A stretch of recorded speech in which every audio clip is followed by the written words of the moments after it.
Assalamualaikum warahmatullahi wabarakatuh. Salam, Om Swastiastu, Nama Budaya, salam kebajikan, dan salam sejahtera bagi kita semua. Sampurasun. Halo generasi emas Indonesia, perkenalkan saya Rela Bisa dari Satuan SMA Negeri 1 Cempaka Purwakarta. Nah, teman-teman tahu gak sih apa itu hukum? Pasti kita udah gak asing ya sama kata hukum atau istilah hukum, tapi sebenarnya artinya apa sih?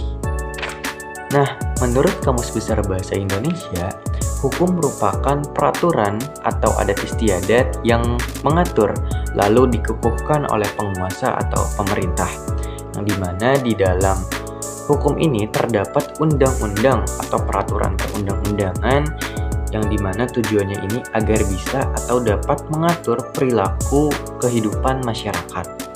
Teman-teman tahu gak kalau hukum itu banyak jenisnya? Hukum itu memiliki 30 jenis, tapi sekarang itu ada 7 jenis teman-teman.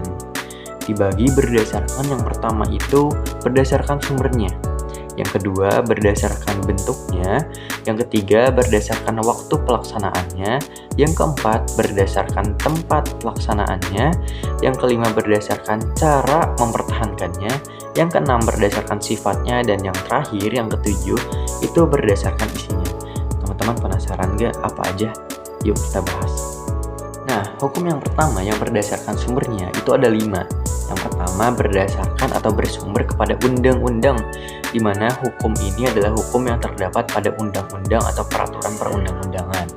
Yang kedua, itu sumbernya dari adat istiadat teman-teman atau kebiasaan di lingkungan sekitar kita. Yang ketiga itu dari traktat atau dari kerjasama antar negara. Yang keempat itu dari jurisprudental atau hasil keputusan hakim gitu teman-teman.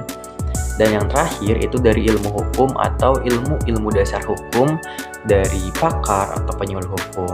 Kita lanjut ke jenis yang kedua, yaitu berdasarkan bentuknya.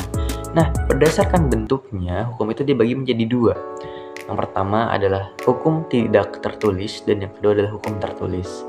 Nah, hukum tertulis itu seperti undang-undang teman-teman. Ya, di situ ada bentuk tertulisnya. Sedangkan hukum tidak tertulis itu seperti yang tadi, hukum kebiasaan, di mana itu adalah hukum berdasarkan atau didasari oleh kebiasaan masyarakat di lingkungannya. Kita lanjut ke yang ketiga, yaitu hukum berdasarkan waktu pelaksanaannya. Nah, jenis ini dibagi jadi 3 teman-teman. Yang pertama itu adalah ius constitutum atau hukum positif, di mana hukum ini berlaku di masa sekarang gitu, saat ini untuk lingkungan masyarakat. Contohnya apa? Kembali lagi contohnya adalah Undang-Undang Dasar. Yang kedua itu ius constituendum atau hukum yang dicita-citakan, di mana hukum ini akan berlaku di masa depan, tentu dengan tujuan yang lebih baik. Dan yang ketiga itu adalah hukum alam atau hukum yang berlangsung atau berlaku dimanapun dan kapanpun. Kita lanjut ke yang keempat, yaitu hukum yang jenisnya itu berdasarkan tempat pelaksanaannya. Ini sama, ada 3 juga. Yang pertama itu adalah hukum nasional. Ya, sesuai namanya, hukum nasional ini adalah hukum yang berlaku di suatu negara. Yang kedua itu adalah hukum internasional, hukum yang berlaku di dunia internasional. Dan yang ketiga itu adalah hukum asing atau hukum yang berlaku di negara lain ya selain Indonesia teman-teman. Kita lanjut ke yang kelima, yaitu hukum berdasarkan cara mempertahankannya. Nah teman-teman, sekarang kita lanjut ke yang jenis kelima, yaitu hukum berdasarkan cara mempertahankannya. Nah, hukum berdasarkan cara mempertahankannya itu dibagi menjadi 2. Yang pertama adalah hukum material, yang dimana hukum ini adalah hukum yang mengatur hubungan, dimana di dalamnya itu terdapat larangan ataupun perintah. Dan yang kedua itu adalah hukum formil. Hukum formil adalah hukum yang mengatur hukum material. Selanjutnya jenis yang keenam adalah berdasarkan isinya. Nah, berdasarkan isinya hukum dibagi menjadi 2, yaitu hukum private, di mana hukum private ini adalah hukum yang mengatur hubungan antar kelompok atau antar individu. Contohnya itu seperti hukum perdata. Dan yang kedua itu adalah hukum yang publik gitu teman-teman, atau hukum yang mengatur antara pemerintah dengan warga negaranya. Selanjutnya yang terakhir itu adalah hukum berdasarkan sifatnya. Hukum berdasarkan sifatnya terbagi menjadi dua. Yang pertama adalah hukum yang bersifat memaksa, di mana hukum ini itu bersifat mutlak. Dan yang kedua adalah hukum yang bersifat mengatur, atau hukum yang dapat mengesampingkan atau dapat disampingkan oleh kerjasama atau perjanjian, teman-teman. Nah, itu adalah informasi mengenai hukum, teman-teman. Selanjutnya kita bakal bahas hak asasi manusia. Nah, teman-teman, kita tadi barusan udah ngebahas apa itu hukum, dan hukum itu selalu berkaitan dengan hak asasi manusia, teman-teman.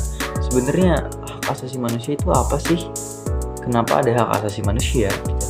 Nah, hak asasi manusia merupakan hak yang diberikan oleh Tuhan sebagai anugerah kepada kita seluruh manusia, teman-teman. Dan HAM ini itu bersifat kodrat. Apa maksudnya? Ya, kita semua ketika kita lahir, kita telah diberikan hak asasi manusia ini. Selain itu, HAM juga bersifat universal. Artinya, ini berlaku di seluruh penjuru dunia. Dan selain itu, HAM juga bersifat langgeng, yang dimana HAM ini berlaku ketika kita masih dalam kandungan sampai kita wafat atau meninggal, teman-teman. Dan manusia sejatinya memiliki hak yang tidak bisa dikurangi. Yang pertama itu adalah hak untuk hidup, yang kedua adalah hak untuk tidak dipaksa, yang ketiga adalah hak kemerdekaan hati nurani dan pikiran, yang keempat adalah hak beragama, yang kelima adalah hak untuk jadi berbudak, yang keenam adalah hak untuk diakui di depan hukum, dan yang ketujuh adalah hak untuk lepas dari tuntutan hukum yang surut. Nah, teman-teman, kita sebagai pelajar Jawa Barat, khususnya pelajar Indonesia, kita harus mendukung penuh dan melindungi serta menghormati hak asasi manusia, baik kita pribadi ataupun hak orang lain. Dan kita bersama pemerintah itu harus melindungi dan wajib melindungi hak asasi manusia, gitu teman-teman. Nah, teman-teman, itu adalah Assessment 5 Micro Teaching, Komunikasi, dan Public Speaking dari aku, Ray Laudisa. Semoga ilmu yang aku sampaikan bermanfaat bagi aku dan teman-teman semuanya, dan semoga teman-teman tidak cepat puas agar kita bareng-bareng mencari ilmu kembali. Terima kasih. Assalamualaikum warahmatullahi wabarakatuh. Sampurasun. Dadah.